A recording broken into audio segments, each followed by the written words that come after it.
Assalamu alaikum wa rahmatullahi ta'ala wa barakatuh. My name is Hashim Douale and this is Ramadan FM 87.7, and we also live on Facebook, TikTok, YouTube, and this is the program that we've been doing whole month, and my show is the Community Development Show. I have my co-host Dylan Matheson Dodds here, and today it's very packed program, and we have got two wonderful guests. I will leave Dylan to put first and welcome our guest, the first guest. Well, thank you, Hashim. And yes, so for our first guest today, we have Richard Mitchell, who is the Chief Executive of the University Hospitals of Leicester NHS Trust. I understand it says here you've been involved with that for just over 3 years now, Richard? Hi, good morning and Ramadan Kareem. Thank you for having me on your show. Yes, I'm Richard. I'm the Chief Executive here at University Hospitals of Leicester. I've lived in the city and around the city now for just over 12 years. And I've been working at the University Hospitals of Leicester for about 3.5 years. Cool. Yeah, so one of the things I want to ask is, of course, you've had quite a bit of experience with working with other trusts as well. So I understand you also work with the University Hospitals of Northamptonshire.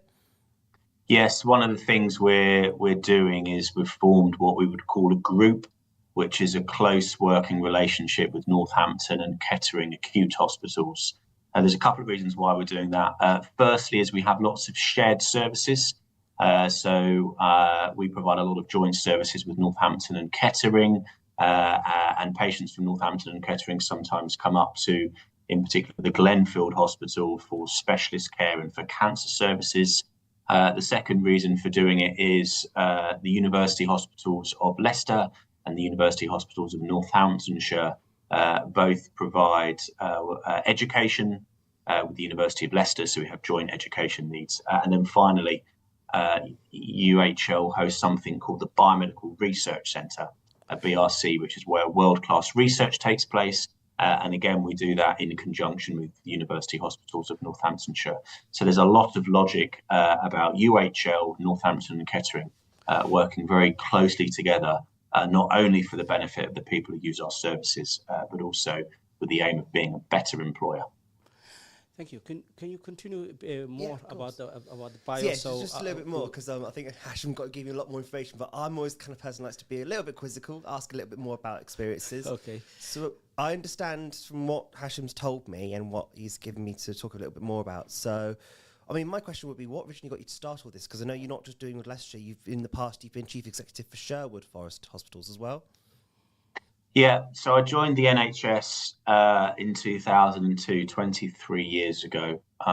You may hear from my accent. I'm not from the East Midlands. I'm from a place called Lewisham in southeast London. But my partner and I, now my wife and I, we moved to the East Midlands 12 years ago. I've done a whole range of roles in the NHS. It's a real privilege to be part of a team that makes a difference to patient care. Living locally, our children have been born in Leicester. One of our children is actively receiving care at the moment at University Hospitals of Leicester. These are the organisations that friends and family and neighbours use.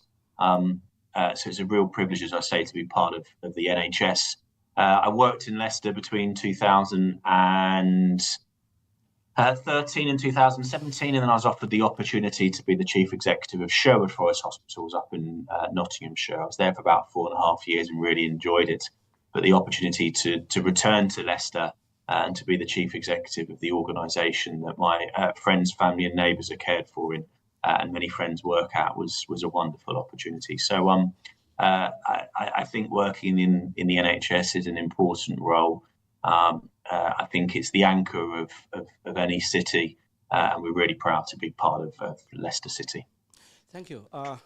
I will go some of the, and this program is more conversation than Q&A, as I put it on my note. Richard, can you share your vision to improve the services in the region? Because we're in climate where financial difficulty and all those difficulties that the government now is putting out for the 10 years NHS reform. What is your plans and vision for better healthcare in the region, especially in the University Hospitals of Leicester? Yeah, and again, really good to see both of you, and thank you for letting me join you on your show. So I think we know that the operating environment is very difficult at the moment. If you look at public services, you've got a growing need for public services, not just in healthcare, but social care, local authority, education, etc. They're under pressure. I'm apolitical in my role, so I don't have any political affiliation, but we know that the government are taking difficult decisions. There is global instability. I think the world is a different place today than it was 12 months ago. Therefore, for reasons that I think we all understand, money's being invested in defence. We have a complicated future ahead of us in the NHS. What I care passionately about is providing the best quality of care we can do to all, being the best possible employer.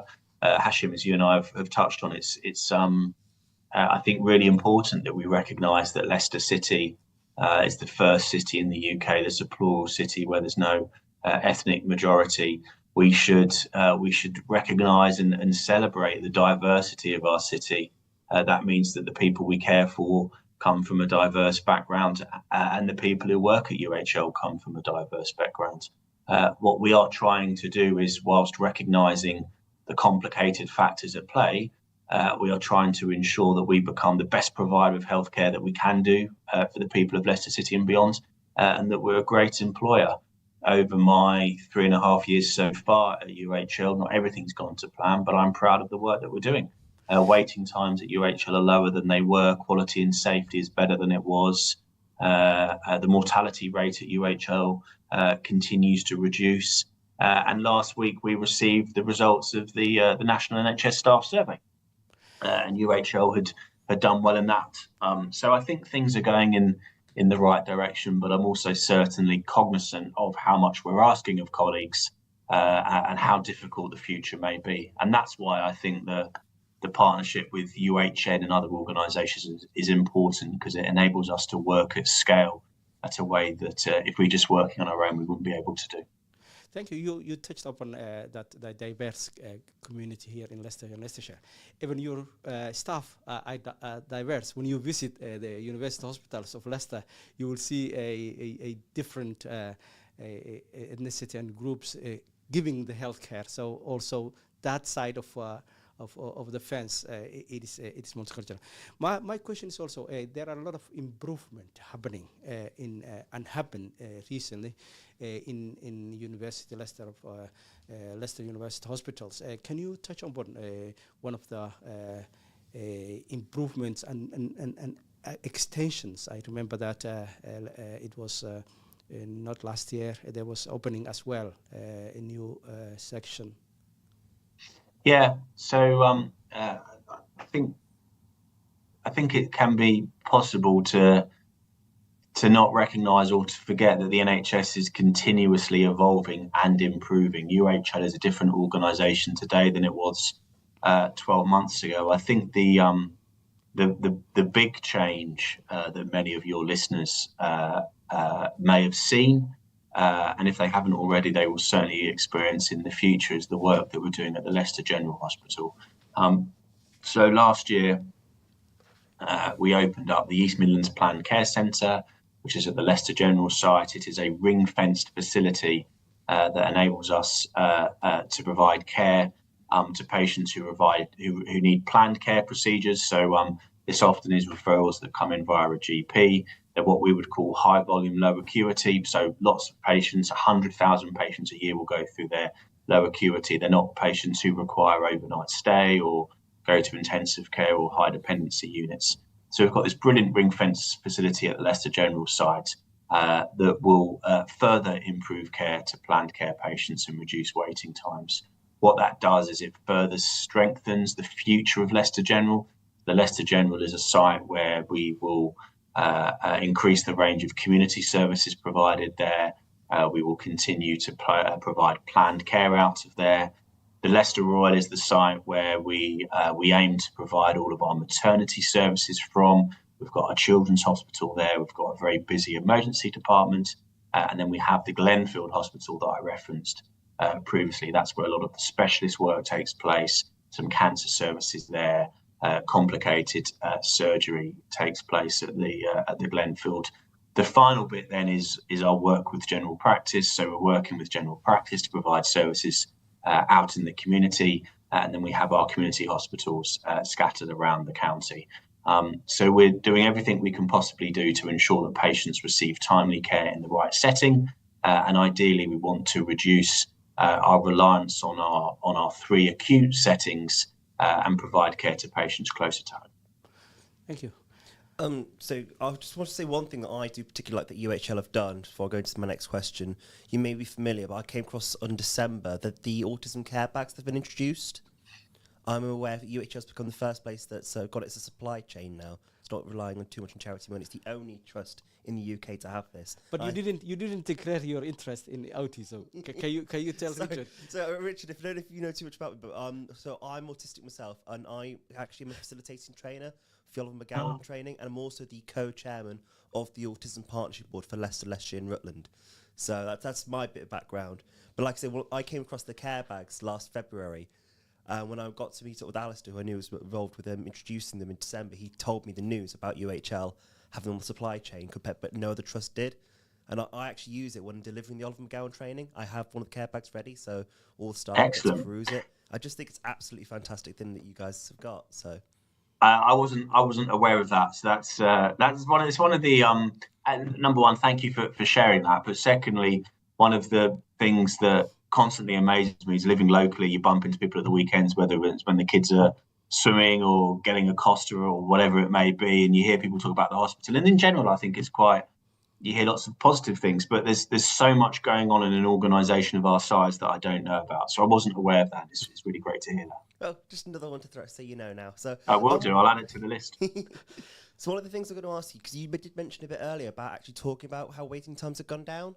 So I think a good question for some people might be, well, what has been done to bring them down? Because I know you said they've gone down, but people might be like, well, what's been done to help reduce them? Yeah, so let's split the organisation into what I would call planned care and then emergency care. In terms of planned care, that's things like diagnostics, it's cancer care, it is I'm waiting for my cataracts to be treated, or I'm waiting for my hip replacement or whatever. In general, the NHS over the last 10 to 12 years, waiting times have increased. And then during certainly the early years of COVID, waiting times dramatically increased because a lot of treatment stopped as we focused just on patients with COVID. When I joined the organisation 3.5 years ago, UHL had the highest number of patients waiting for planned care in the country, and some of the patients waiting at UHL for planned care were waiting longer than anywhere else in the country. So up to, I think it was about 2.5 years wait for treatment, which was unacceptable. The team here have worked incredibly hard over the last 3 years. Some of the things we have done is we have increased our capacity. So East Midlands Planned Care Centre, we have brought in robotic surgery. We have a robot at the General and at the Glenfield. We have run high volume outpatient clinics. We've done work with patients to ensure that the did not attend rate or unable to attend rate is reduced. Therefore, we're using our capacity as effectively as possible. We have worked to validate our waiting list so we know that patients on the list require treatment and are fit for treatment, etc. So we've done a whole range of clinically led interventions, and that has meant that over the last 2 years or so, waiting times at UHL have reduced faster than anywhere else in the NHS. We've still got more patients waiting for care than we would want. We still have patients waiting longer than we would want, but it's a dramatically improved position to where it was 3.5 years ago. In terms of urgent emergency care, you and your listeners are probably aware, you may have heard me say it previously, that the emergency department at the Royal, the children's department is the busiest in the country. The adults department is the busiest in the country. That's for a whole range of reasons. We see circa 1,000 patients through the Royal Infirmary every day. We have been taking steps to improve ambulance handovers. I was just looking before the programme began ambulance handovers last week. In previous years, ambulance handovers at the Royal Infirmary would be amongst the worst in the country. We're now sort of middle third in the country, so still lots of work to do, but better than where we were. 4 hours performance in the Royal Infirmary has improved as well, and again, that's a whole range of things. So employing more colleagues, opening up more capacity, working with more efficient systems within the organisation. So I think my message to you and your listeners is UHL is a safe organisation. I think we've got incredibly committed colleagues who work here. Things are improving, but we do recognise that we've got lots of further improvements to make. Thank you. My next question is about the technology and innovation in healthcare that really important now. People are talking about AI and all that. So what role do you think in the future? And now you're experimenting to make sure that at least the running of the healthcare, as you put it, in whether it's emergency or whether it is planning for those cares, what do you see in future technology innovation in the healthcare patient? So we've had lots of false dawns in the past about the role that AI or digital or data or tech can play, but it's never really launched in the way that we thought it would do and brought the benefits that we had hoped it would do. I feel really optimistic and energized, actually, that we're about to see a dramatic improvement in the way that we're deploying all of this technology. Across the UHL and UHN group, we have someone called Will Moynihan, who's our Chief Delivery Information Officer, who leads on all of this. And Will and his team are super talented, and they're working very closely with our clinicians to deploy a whole range of interventions. So I'll just briefly touch on 3 of them.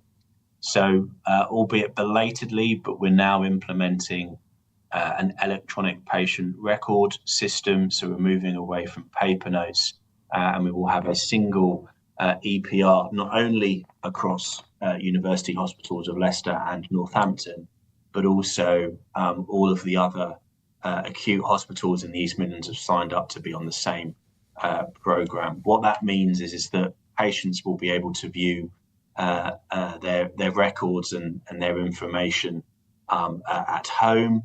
It means that if you're a patient, say in Northamptonshire, and you're receiving care in Derbyshire, your records will be visible there. And going back to my previous points from a research and education perspective, having a single electronic patient record system makes the provision of education and research so much better. You are a student midwife in Lincolnshire using a particular electronic patient record. You then rotate into Nottinghamshire or into Leicestershire, you'll be using exactly the same system. So having a single EPR is going to make such a massive difference. The second thing, and I referenced it, is robotic surgery taking place at the at the General and at the Royal Infirmary. It means that the time that patients in theatre is shorter. It means that the recovery time is better, and there are better clinical outcomes. So we are deploying robotic surgical techniques wherever it is most appropriate. And then the third thing that we've been doing from a tech perspective is looking at automation. So there's a whole range of activities that take place in the NHS that are pretty antiquated. A lot of our corporate services involve sort of paper records or transferring something from paper to digital, or a whole range of high volume actions which could be better done by automated deployment. And that's what we're focusing on doing. So we're pretty clear now across UHL that over the next 12 to 18 months, if there's something that could be done in an automated way, we will pursue the automation of that, and then we will free up time for colleagues to do something that is more beneficial for them and for the organisation. So as I say, I recognise there have been false dawns previously, but I'm feeling pretty optimistic about where I think the future will go. It will certainly be an interesting 5 years or so. One of my last questions now, because I know that your time is very busy, and we are grateful the opportunity that you are talking to our listeners and in the worldwide as well. The engagement bit of the public, I understand that there's a UHEP now. And UHL has in the past let people down, whether it's in terms of their experiences of accessing healthcare at UHL or their experiences of working in the organisation. I recognise as a white man whose first language is English, who has a name badge that says Chief Exec, my experience of receiving healthcare at UHL or my experience of really working in UHL will be atypical. Other people have a different experience, but I want people to have my experience, which is broadly a positive one. So we're doing a whole series of actions to rebuild or to build trust and confidence in UHL. This is one of the ways, Hashim, that you and I first met. We've held a series of listening exercises, particularly led by Dr. Rue Aberathne, who's one of our directors. She leads on health equality and inclusion. She's a consultant geriatrician. And Michelle Smith, who's our director of communication and engagement in the organisation. So we're holding a series of events out across the city in various different community settings. We have UHEP, which is a forum where trusted community abbreviation is still the NHS and is very known in abbreviating the thing. Very good point. Yeah, University Hospitals of Leicester Health Equity Partners. Thank you. Apologies. You said, Hashim, you first said UHEP, so I thought it was okay to. I should have prompted you around the abbreviation. Apologies, but thank you for prompting me. So yeah, we have a Health Equity Partnership with colleagues coming together, where we get colleagues from across communities, whether they are patients, whether there's carers, or whether they are just interested members of the communities, to try and influence what's happening in the organisation. There is a lot more we could be doing, but I hope people feel and recognise that UHL is absolutely doing its best to be a trusted partner. My personal phone number is in the public domain. My email is certainly very easily accessible. I would always urge people, if you've got any advice or thoughts on what we should be doing, please do contact me directly. Thank you. Finally, Richard, if you could send a message to your colleagues, UHL, one message, and second message to the public, two messages to conclude this interview. First, your colleagues, and then the public. It's been really enjoyable engaging with your show on Ramadan FM. Thank you so much for the invite. A message to colleagues at UHL: I would like to thank colleagues for everything that they're doing. As I referenced, members of my family have recently received care at UHL. I'm very grateful for how hard people are working and for the care that people provide.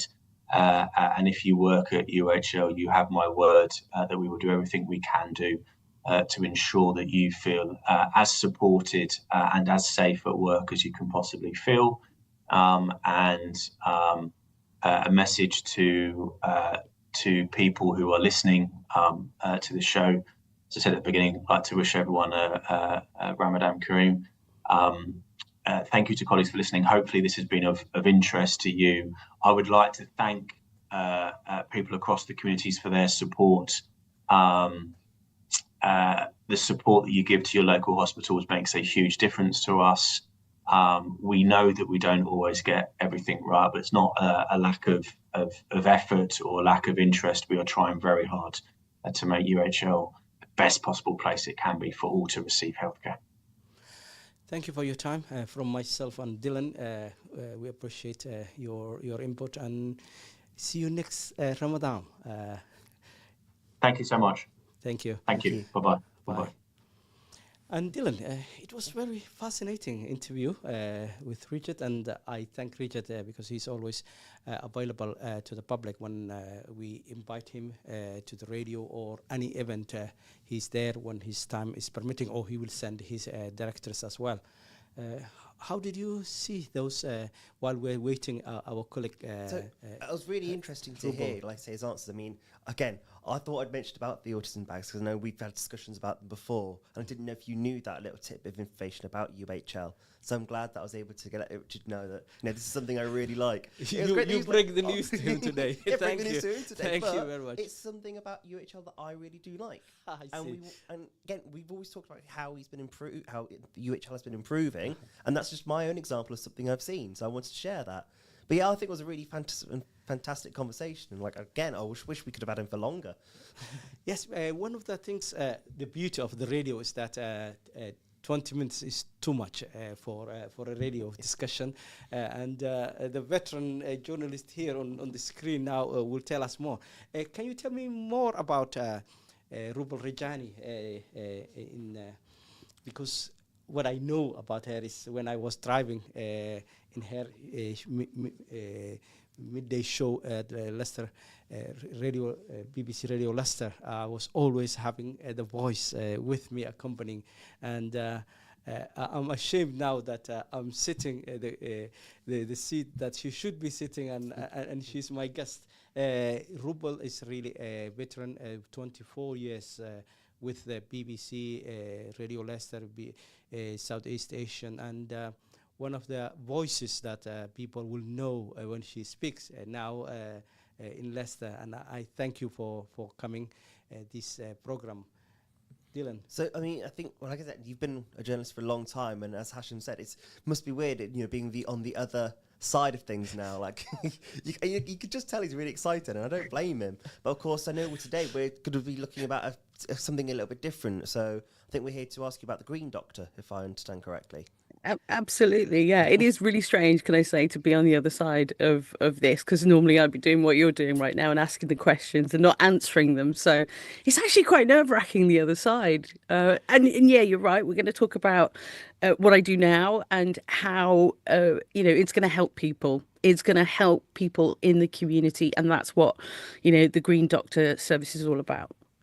And first, before we go to the Green Doctor, the groundwork, 5 countries. Groundwork, five countries. If you can explain to us first, as organization, what you do and the vision of and how it came about. So the Groundworks 5 Counties is a charity, and it has been established for a number of years. And one of the services that we provide, there's lots of different services, and one of them is the Green Doctor service, which was established back in 2022, and here in Leicester, it's been running for about 2 years. So it's been running in other places like Nottingham, for instance, since 2022. But it's expanded. The service has expanded, and the idea of that is really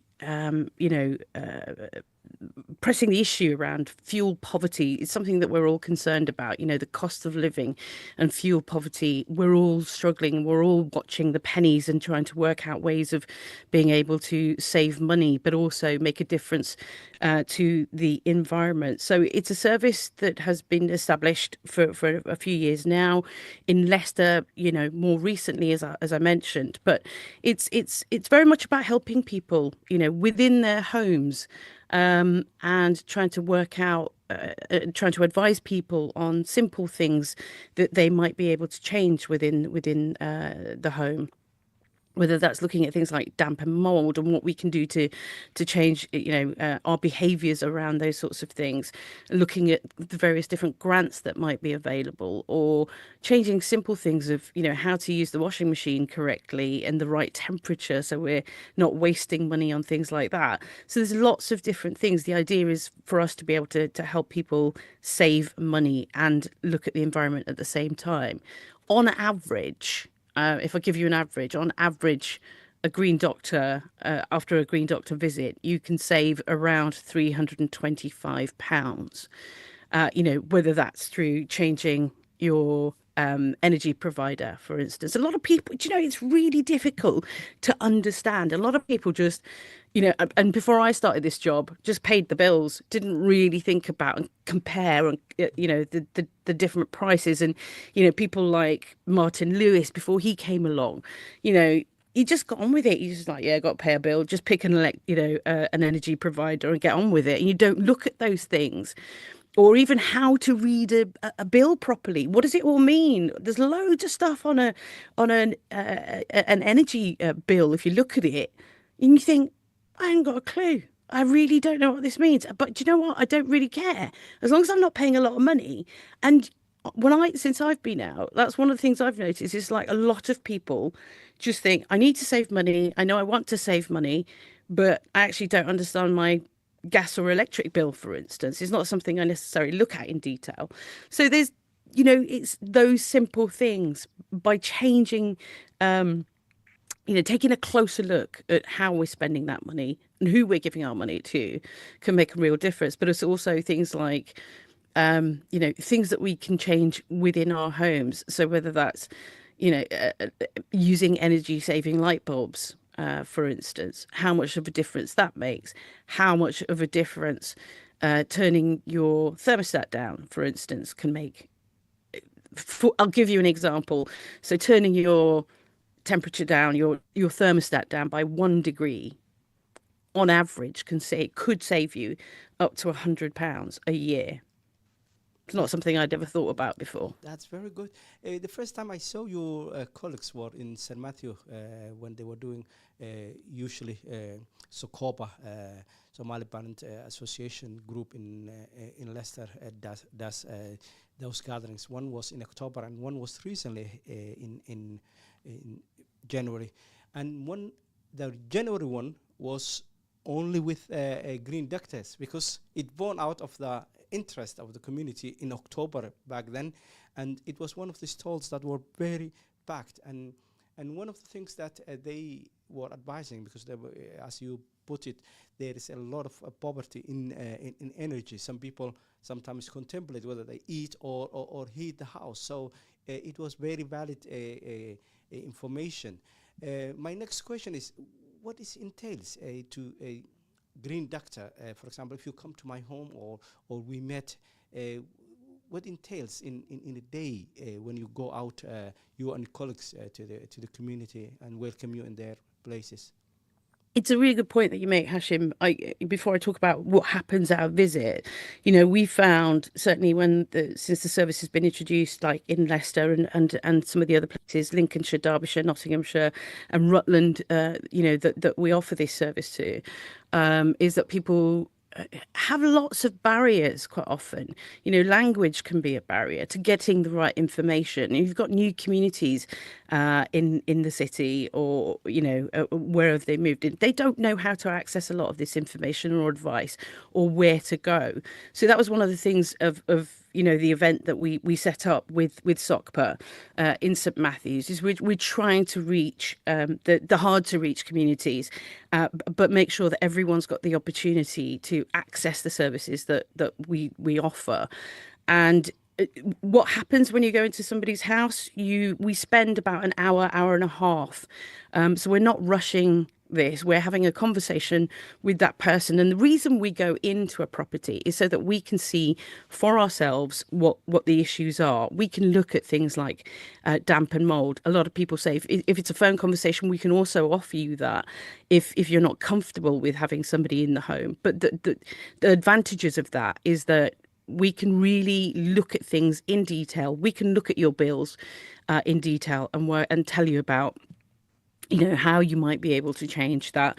We can look at things like, if you need to be referred to somebody else for benefit advice, for instance, we can refer you to other local organisations that can help you on that front. There are things like the Priority Services Register, for instance, that a lot of people may or may not know about, that we can put you on. So if, for instance, if you lose your gas and electric... You mean priority, for example, if the person is disabled, then because our listeners sometimes when we use yes, please. Yeah, no, I was about to explain. So the Priority Services Register is something. If you lose your gas, your electric, or your water, then the agencies, the National Grid and the various agencies know that you are perhaps disabled, you have a disability, or you're of pensionable age, or you have a health condition that will be affected by you losing those services, whether it's gas, your electric, or your water.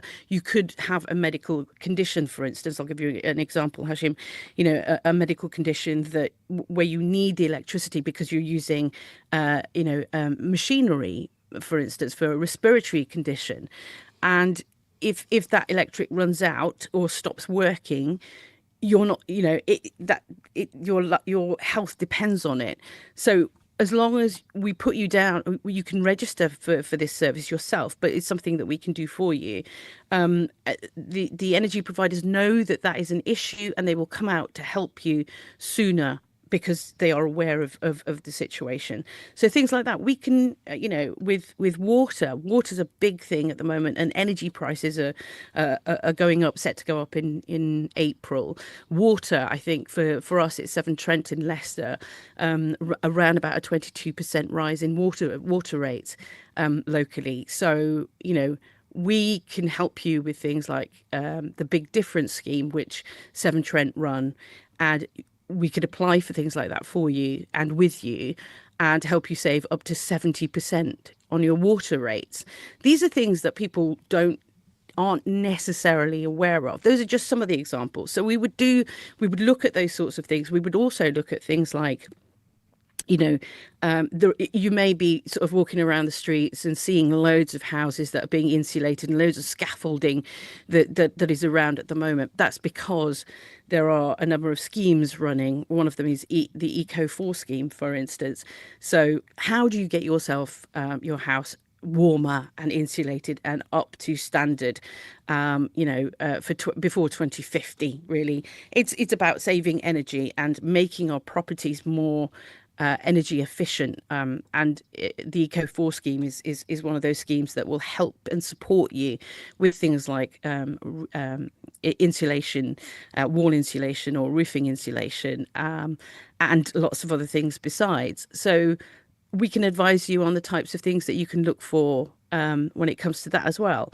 And you know what, Hashim and Dylan, one of the things I find is, as a green doctor, quite often people are quite isolated at home, and more often than not, as well as the advice and the information that we can provide, sometimes it's simply about having somebody in your home just to listen to you. I think that is as precious as the information that we can provide. Quite often we go into a property where somebody's been living, lives alone, doesn't see anyone for a long time, and just having somebody there to talk through some of the issues that they're having has a massive impact on their life. So, it's all encompassing from our perspective. I can remember from last year, my family went away for a few months, and I was in the house. Now, because of my autism, I'd say I really struggle with interoception, so I don't recognise feeling hot or cold in the air. So when the family are away, I don't have the heating on. Yeah. Because if I don't feel hot or cold, I don't see the need for it, which I've always imagined can be really helpful with the bill. But I do remember when my brother came to visit at one point, he just looked at me and went, "Dylan, it's freezing in here. What's going on?" But I couldn't tell him, so I can imagine that could be quite difficult. Because like I said, I could go all the way down to -10, still wouldn't know if I feel cold. Wow. But then, of course, that has its own problems in and of itself. No, but it has it is health effects as well. In not feeling, but also getting the health. One other things that I liked on that day was when you were talking about the safety, and people do not know the killer CO in the kitchen or wherever in the house if you don't have a proper alarm system there, and you were giving away those things, and people didn't realize, because all they think is the big alarm in the house that will take care of everything, but the silent killer is CO one, then people don't understand much, and it was very eye-opening for the community. Yeah, and it is, because gas is a silent killer. And, having one of those little meters in your house is really important. And, if you live in a rented property, for instance, then your landlord should provide you with one of those. If you live privately, then it's something that you need to go out and purchase, and then they're not deadly expensive either. We're looking at a tenner for a little monitor to make sure that is something that could actually save your life. So it's really important to invest in one of those, and just check the alarm, because you will have no idea quite often that if there is a gas leak, for instance, you wouldn't know, and the consequences could be extremely dire. So it's worth having those sorts of things. We can talk about, those sorts of things when we come to your home. As I said, we spend sort of an hour and a half with you looking at the issues, and then tailor that information and advice to what you need. We also do provide, if the need is there, some energy efficient energy saving measures. So I mentioned, the light bulbs, for instance. I've been into a few properties since I started, and they've got some, but they haven't got all the property with LED light bulbs, for instance, or if for instance, on an outside wall, if you've got a radiator on an outside wall, we can put foil on the back of it for you, which will help to keep the heat in, or draft proofing. So there's lots of little things that we can try and support you with once we're in the home. And I just really want to point out, because people can Please, we are in the be last minutes. people can be really nervous and about inviting somebody in, a stranger, into their home, and we totally understand that, but I can assure you that we are a charity that are fully funded, so there are no issues. Anything that we provide to you would be absolutely free of charge. There would be no charge whatsoever for our services, and I would really, really urge people to get in touch. How they can get in touch? All right, so there's two ways. You can email us, greendoctor@groundworknottingham.org.uk, or you can call us on 0115 978 8212. Thank you. It's been very fascinating, and one of the things that I always ask when I find a chance, a person who know the trade, how we handled. You did really well. with you and Richard. I know that you were listening in as well when Richard was there, and we were both questioning him. Yeah, no, you've both done really, really well. It's great. I had loads more questions for Richard, but that's just because I'm like that. But yeah, no, you both did really well, and thank you very much indeed for the opportunity for letting me come on and talk about the Green Doctor service. And many listeners of Leicester, it's about the time that they used to listen your voice, will be happy and good memory to recall, as I am doing now. You've made my day. You've definitely made my day, from my homemade studio at home as well. So it's given me the opportunity to use some of my equipment as well. No, really, it's been a pleasure to have you. Thank you very much for being with us. Thank you. My pleasure. Thank you. And we are coming to the end of our series, because, as you know, Ramadan today is 24, and by the time the weekend finish, I think there will be Eid. First and foremost, since I won't be here next Monday, let me take this opportunity to say Eid Mubarak to you all. If we have done something good in this program, myself and Dylan, we thank our Lord who give us the guidance to do it. If any mistakes is being made during it is ourselves, and we will make better ourselves for the next.